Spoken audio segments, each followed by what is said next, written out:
Hola, hola, ¿cómo estás? Bienvenido a Raíces Terapéuticas. El día de hoy vamos a estar hablando sobre lealtades familiares, cómo influyen las lealtades familiares, cómo nos afectan, hay temas atrás de las lealtades familiares, cómo puedes saber si tú en este momento estás siendo influenciado por una lealtad familiar. ¿Te interesa? Quédate aquí, hoy hablamos de este tema.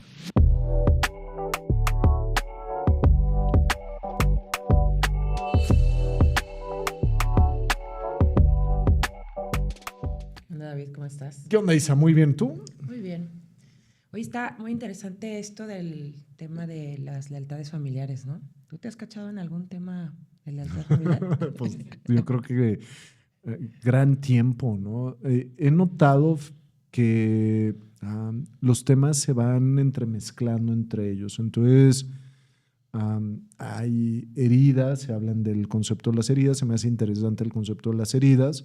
Creo que Enneagrama es mucho más amplio en el tema de las heridas y las aterriza en 9, ¿no? Entonces, habla del rechazo, habla de la desvalorización, habla del abandono, habla de la imperfección, habla del no sentirse bienvenido, habla de la vulnerabilidad, habla de el no querer entrar en el vacío, en el dolor, en el enojo, como en este falso optimismo, en la inseguridad y en la carencia. Y algo que he visto, que he descubierto en mí, que he descubierto en otros pacientes, es que a veces estos temas de estas heridas, por llamarlas de alguna forma, no tienen tanta justificación en nuestra historia de vida, como una herida de abandono, por decirlo así. Claro. Que al final, vamos a caer en un concepto que es más importante, que dicen no es cómo es el hecho, sino cómo lo vives. Pero a veces hay eventos que no fue la situación como si me hubieran arrancado a mi padre y a mi madre de las manos. Pero se siente como tal. Pero se siente como tal. Claro, y esa es la duda que entra, ¿no? ¿Por qué se está sintiendo como si me hubieran abandonado literal ahí, ¿no? En la vía del tren. Y acá se pone interesante, ¿no? Entonces, si quisiéramos hacer un mapita el día de hoy y dejárselo a la gente, que creo que sería muy valioso, sería como a lo mejor ver este patrón que traes en tu vida y empezar a detectar el patrón. A lo mejor estás muy obsesionado con que todas las cosas salgan muy bien. Claro. O quieres agradarle a todo el mundo, te sientes inalcanzable. O piensas que el valor va a estar en el dinero, va a estar en alguna propiedad, va a estar en tu forma de vestir, en hacer las cosas de alguna manera.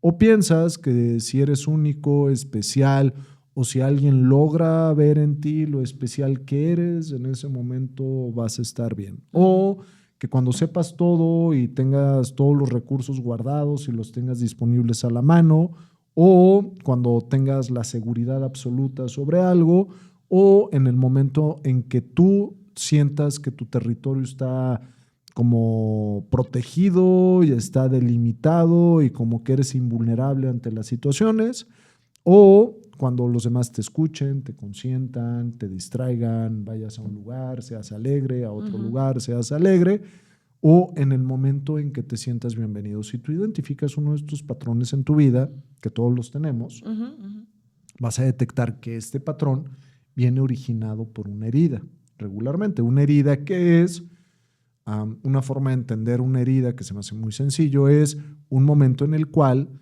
mis necesidades no fueron cubiertas de la manera que yo esperaba, ¿no? Entonces, del lugar de mis padres abrazarme tal y como yo era, me exigían que fuera perfecto. O del lugar de que mis padres me abrazaran como yo era, me pedían que ayudara a los demás, que siempre estuviera disponible, para que mis padres me vieran, yo tenía que estar en el cuadro de excelencia. Si no estaba en el cuadro de excelencia, no había afecto, no había cariño. Esa sería como la especie de herida, es la circunstancia que vivimos todos los seres humanos en el cual esa necesidad no es satisfecha y produce una adaptación de toda la lista de adaptaciones que les acabo de comentar y que es algo que estudiamos como en el curso de Enneagrama, ¿no? Es donde empezamos a revisar todas estas dinámicas. Para llevarlo a la lealtad familiar, una idea que podemos llegar a tener, oye, mis papás nunca me pidieron que le sirviera a los demás, nunca que ayudara, nunca... Y lo traes innato. Sí, sí, sí, y nunca me sentí como que no estuvieran ahí, ¿no? Pero en mí hay un sentimiento de abandono muy profundo. Siento que si no estoy disponible para los demás, en cualquier momento me pueden dejar, o siento que tengo que volverme como inalcanzable, ¿no? O sea, o que siento que tengo que hacer algo, ¿no? Sí, no, a la distancia con todos. Yo desde acá y te veo desde la altura y evalúo, pero no hay una historia que justifique eso. Podríamos hablar de una lealtad familiar que está pasando a través de algo que comentaba Hellinger, que se conocen como los sentimientos transgeneracionales. ¿Y cuáles son los sentimientos transgeneracionales?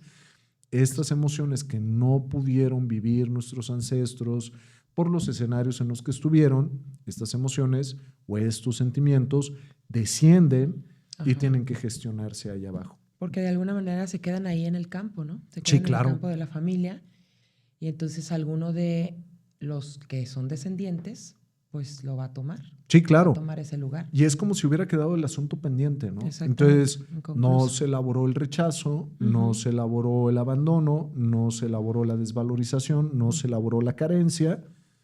Alguien, al parecer, aparece como con el archivo pendiente, pero son archivos inconscientes. ¿Y qué significa que son inconscientes? Son partes de nosotros que no han sido reflexionadas. Y como no han sido reflexionadas, no las veo, no las atiendo y simplemente estoy en automático, y en mis conductas automáticas pues trato de quedar bien con todo el mundo, que te hace falta a ti, pero en realidad hay un motor inconsciente que está operando, ¿no? Claro. Ese sería un tipo de lealtad familiar. Otro tipo de lealtad familiar que no necesariamente tiene que entenderse desde el concepto de las heridas, podría ser a través de patrones que se van repitiendo en el árbol familiar. Ejemplo, pues montones. Mi papá tenía mala relación con su papá, su papá tenía mala relación con su papá, yo tengo mala relación con mi papá. Es un patrón que se está repitiendo en el árbol genealógico, generación tras generación. Otro ejemplo, hijas abandonadas por los padres. Hijas abandonadas por los padres. Entonces, aquí hay una hija abandonada por los padres. Mi madre se vivió abandonada por sus padres, la abuela materna se vivió abandonada por sus padres, la abuela paterna se vivió abandonada por sus padres, y lo que se está repitiendo es como esta lealtad de las hijas se desarrollan mejor si son abandonadas por sus padres. Entonces, muchas veces llama la atención y a veces yo pregunto, oye, este problema que tú tienes, ¿algún hermano tuyo lo repite? Tu papá lo repetía, tu mamá lo repetía, y muchas veces nos damos cuenta de que sí, yo tengo una mala relación con mamá, pero curiosamente mi mamá también tenía mala relación con su mamá. Entonces se empieza a poner interesante. ¿Por qué? Porque significa entonces que hay una lealtad familiar. Hay algo que nos está moviendo a que vayamos generación tras generación a no acabar de gestionar o manejar bien el vínculo con mi madre, o no gestionar y manejar bien el vínculo con mi padre. Claro, sí. Son repeticiones. Sí, repeticiones, y también algo que queda ahí, un hueco, un vacío en la familia, ¿no? O Sí. sea, se puede ir repitiendo y incluso se guarda el secreto, y pues lo que no se conoce se tiende a repetir también de alguna manera. Y se empieza a poner muy padre esto. ¿Por qué? Porque puedo entender entonces que una lealtad familiar puede ser padre peligroso. Entonces el padre es peligroso y no lo queremos cerca. Madre peligrosa, no la queremos cerca. El dinero es peligroso. Entonces, nomás tengo dinero o llega a mi vida algo así, empiezo a tener ciertas conductas como para tratar de deshacerme de él, ¿no? Porque es como una energía que no puedo alcanzar a sostener. Y empezamos a revisar, oye, ¿cómo vivieron tus papás el dinero? Oye, pues también como que les picaba, a los abuelos también. Lo que está ocurriendo es que se está pasando una lealtad familiar ahí de por medio. Claro. ¿Sabes? Son temas que ya venimos heredando. ¿Cómo podemos empezar a voltear a ver nuestras lealtades? Sí, ¿cómo nos podemos dar cuenta de que hay una lealtad? Sí. O que tenemos simplemente nosotros una lealtad. Piensa en el tema que traes y revisa si este tema que traes, alguno de tus hermanos también lo comparte. Piensa si este tema que traes es un tema que también compartes con tus papás. Piensa si este tema que traes lo compartes con alguno de tus abuelos. Y podríamos empezar a entender ahí de que efectivamente va a existir una lealtad familiar, y esta lealtad familiar nosotros la estamos jalando. Claro. Sí. Sí. No. Lo que pasa es que se me vino a la mente en alguna ocasión que ciertamente no encontrábamos una lealtad familiar, ¿no?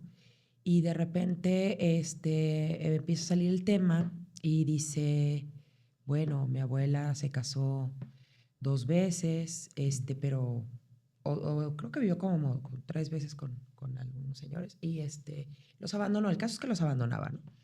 Ella venía por el tema de no conseguía pareja, ¿no? Entonces siempre estaba como al borde de casi casarse, cuando algo había que lo saboteaba. Entonces ese era el tema de consulta. Cuando empezamos a revisar un poco eso, empezamos a revisar y la abuela, la primera abuela, la bisabuela, maltratadora, o sea, estaba maltratada. La segunda, esa fue la que te digo que duró como con 3 parejas, tuvo como 3 parejas significantes con las que vivió y pues sí, los dejó, ¿no? Incluso su mamá se enteró de la muerte de su papá mucho después, ¿sí? Su mamá sí vive con una pareja, bueno, con su segunda pareja, y pues también la maltrataba. Y entonces ella sí, entonces encontramos la lealtad que tenía hacia su abuela, ¿no? O sea, la abuela donde ella no permitía, como su mamá fue muy maltratada, o sea, la mamá de la abuela, esta abuela nunca permitió. Entonces, por eso, y digo, estamos hablando que creo que en los 50 era, o 30, por ahí no recuerdo bien la fecha, pues era muy juzgado, ¿no? De que la señora viviera con uno y luego con otro, porque estoy hablando que tuvo 3 parejas significativas. No estoy hablando que no haya tenido más parejas. Entonces sí era. Entonces cuando ella logró como integrarlo, que esta es una parte bien importante que es como más adelante, pues después de saber lo que es la lealtad familiar, logra como aceptarlo, como integrarlo, como es parte de mi familia, más no soy esa persona. Ella logra tener una fluidez a nivel parejas, ¿no? Entonces es como muy interesante y creo que este es como de los temas que más les interesa, ¿no? A las personas, tanto como el dinero, ¿no? Que digo, nosotros vivimos aquí en México, pues que los bisabuelos, la revolución mexicana. Entonces, esta clase digo, yo llegaba a escuchar a mi abuelita que decía que escondían el dinero bajo la tierra, ¿no? Y todas estas cosas, porque lo saqueaban, les quitaban el dinero. Entonces, todas estas cosas también tienen que ver con estas lealtades, con sentir este peligro, que no me rinde el dinero, o no sé por qué se me va. O sea, ¿podrías ampliarnos un poquito? Sí, no, claro. Creo que tú le das como la esencia, Isa. Y al final, por ejemplo, algo que podemos descubrir en árboles genealógicos como el que comentas, situaciones de viudez, ¿no? Entonces, hay temas de viudez en el árbol genealógico. La consecuencia es, me cuesta trabajo encontrar pareja o me cuesta trabajo tener hijos, ¿no? ¿Por qué? Porque creo que es un evento fuerte verte ante la muerte del abuelo, que tenía 6 niños, y la abuela tuvo que sacar a todos adelante, ¿no? Entonces, son historias familiares fuertes, son historias familiares que a lo mejor, y esto creo que hace mucho sentido, a veces escuchábamos esas historias y no las dimensionábamos en la vivencia. No. ¿Por qué? Porque tú no entierras el dinero. Claro. No, claro. O sea, es como aparte como loco, ¿no? Sí, o sea, pero ella sí lo vivió así. Y eso es lo que lo vuelve significativo el evento. Eso, como lo vivió nuestro ancestro, cómo lo va trasladando hacia nosotros. Y hay vivencias altamente significativas. Por ejemplo, en mi árbol genealógico hay un ancestro que no fue reconocido por nadie. O sea, ni por su papá, ni por su mamá, ni por los padres adoptivos. Entonces nunca tuvo apellidos propiamente. Nadie le dio un apellido propiamente, por decirlo así. Entonces, ¿cuál va a ser la consecuencia de eso, no? Es una herida de rechazo muy fuerte, es muy significativa. Entonces, esta herida de rechazo, al descender, ¿cómo se va a gestionar? Y este ancestro llama la atención porque se casa, tienen un hijo, se muere. El hijo. Sí, claro. Okay.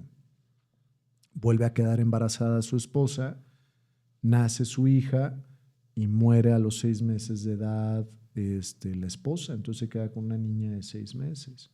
Entonces viene de historia, ese tipo de historias que las escuchamos. Sí, al final, pues, ¿qué hacen las personas en ese momento? Pues disociarse para tratar de salir adelante. Sin embargo, estas situaciones de estrés pues van a ir pasando de generación en generación y luego alguien todo lo interpreta como rechazo. Claro. En realidad no vivió esa experiencia de rechazo. Entonces se vuelve significativo porque se convierte en una lealtad familiar que está ahí de decirle al bisabuelo, yo lo cargo junto contigo. Yo lo llevo aquí contigo. Entonces, creo que es una buena oportunidad, Isa, en algún momento armar nuestro árbol genealógico. Sí, es muy importante conocer nuestro pasado, ¿no? Sí, y poner ahí cuáles son las heridas o cuáles son estas situaciones, dramas, cuáles son los vacíos. Sí, aunque sea narrativa, o sea, así como te lo han platicado, ¿no? Como esto que te estoy platicando de que pues, enterraban el dinero. Digo, y ahorita que lo estabas platicando, lo volví como a recordar que hacían como un mapa que en tal árbol y tantos pasos para la derecha y no sé, ¿no? Debió. Y entonces ahorita que lo pienso más, digo, claro, tiene sentido, si no, ¿cómo lo encuentras, no? O sea, no sé.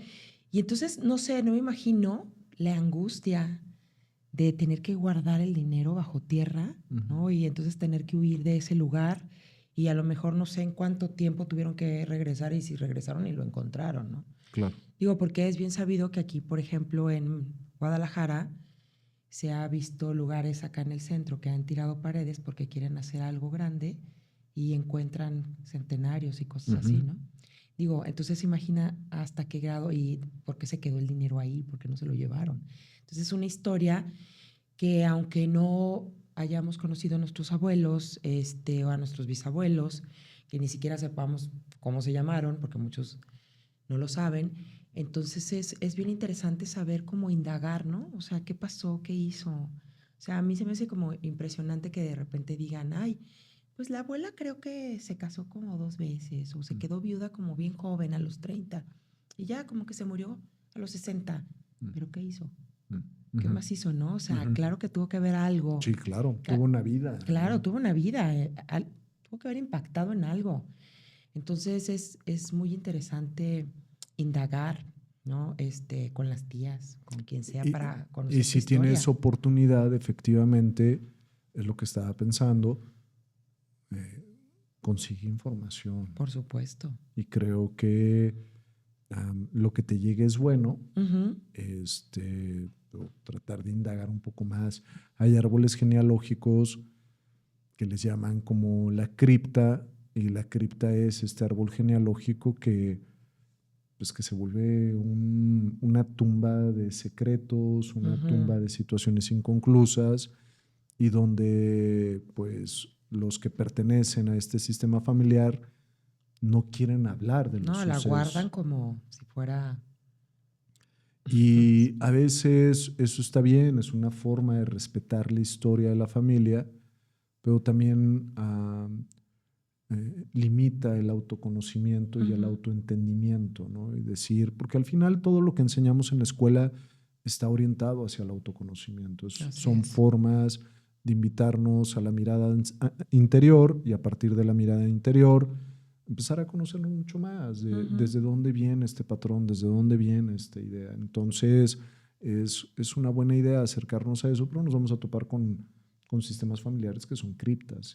Sí, por supuesto, pero digo, no por más criptas que sean, pues también incluso las podemos integrar tal y como son. Sí, claro, y saberlas abrazar y poder, en la medida de lo posible, tocar la puerta y ver qué información sí podemos llegar a sacar, qué información sí podemos llegar a conseguir, porque eso puede ser muy saludable para ti. No, independientemente de lo que logres sacar, es bueno para ti. Sí. lo que sea. Incluso hasta no encontrar respuestas, también eso es bueno porque algo tiene que ver contigo, ¿no? Sí. Algo que me gusta y creo que sería interesante aterrizarlo, estas lealtades familiares regularmente son patrones que venimos repitiendo, ¿no? Entonces, si es un tema en la economía, observa alrededor de ti, hermanos, padres, abuelos, cómo vivieron la economía. Si es un tema de pareja, revisa hermanos, padres, abuelos, cómo viven el tema de la pareja. Si es un tema de abusos también. Sí, y así puedes empezar a detectar estos patrones que son lealtades que se están repitiendo dentro de tu sistema familiar. Si pudieras decir una definición exacta, así como muy concreta, lealtad, es esta lealtad que yo hago hacia un ancestro por honor a. Sí. A ver, Hellinger acá, cuando habla de las lealtades familiares, que hay otro autor que también habla de las lealtades invisibles, van a hacer una distinción los dos, el Iván Bornomellinagui y el otro es Hellinger. Sí. Entonces, Hellinger habla de que la lealtad familiar, mucho el movimiento viene desde el amor ciego. ¿Y qué es el amor ciego? La necesidad infantil de querer pertenecer y proteger a nuestro sistema familiar, haciéndole la tarea a los demás. Así es. Entonces, nosotros cuando vemos a nuestra familia que no logra hacer las cosas que les corresponde hacer, hay como un instinto en nosotros inconsciente de tratar de hacer por ellos lo que les correspondería hacer. Es una lealtad familiar. Entonces las lealtades van a ser estos patrones que se repiten en la buena conciencia del sistema familiar. ¿Y qué se entiende por buena conciencia? La buena conciencia es lo que te produce pertenencia dentro de una familia. Si comer tacos de birria está bien visto dentro de tu sistema familiar, produce buena conciencia los tacos de birria. Claro, ¿no? claro. Si en un sistema familiar estar todos juntos en Navidad, aunque se estén matando, es buena conciencia, va a generar como una especie de lealtad, ¿no? Hasta que haya por ahí alguno que sienta que eso no es saludable. Claro. Y entonces rompa este esquema, que muchas veces lo hacen y sin siquiera saber por qué lo están haciendo. Que ese ya sería la mala conciencia. La mala conciencia es cuando me desplazo de estos patrones familiares donde soy incluido, ¿no? Claro. Hay muchas buenas conciencias no saludables. Exacto. Ejemplo, tienes que hacerte cargo de tus hermanos. Claro. Tú no tienes que hacerte cargo de tus hermanos, son tus horizontales. Y lo que hay que hacer con los hermanos es aprender a respetar el destino de cada uno de ellos y tú hacer lo propio. Claro, pero digo, se escucha muy simple, pero esa es la idea, ¿no? Pero es complicado, claro, y sobre todo a los grandes, ¿no? Que se les da la virtud y la dicha de hacerse cargo de los menores, o simplemente el decirte, porque es tu hermana y la tienes que cuidar. Ajá. O porque se tienen ustedes dos, ¿no? O sea, ya te están condenando, o ustedes tres, o porque son nada más, o porque son familia, ¿no? Una red familiar, o sea, entonces empieza a crearse y a veces por ahí salta uno y dice, es que yo no quiero cuidar a esta familia. Claro, y ese es el punto, por ser tu familia, lo grabamos en un video hace poco, nada más se cortaba la idea, por ser tu familia, no significa que tienes que estar cerca de tu familia. Claro. O sea, hay muchas maneras de aproximarte a tu familia desde el bienestar y algunas de ellas, la mejor forma de acercarte a tu familia es desde la distancia. Y eso está bien. En una familia saludable, nadie tiene que decirle al otro qué es lo que tiene que hacer si ya es un adulto. Por supuesto. Cada quien tiene que tomar su lugar. Claro, y lo ampliaría, pero muchísimo, ¿no? Dentro de una familia ya de adultos,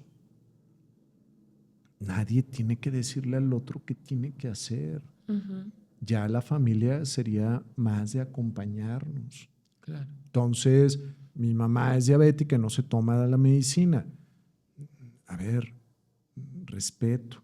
Es que si se pone mal, yo voy a ser el responsable de ir al hospital.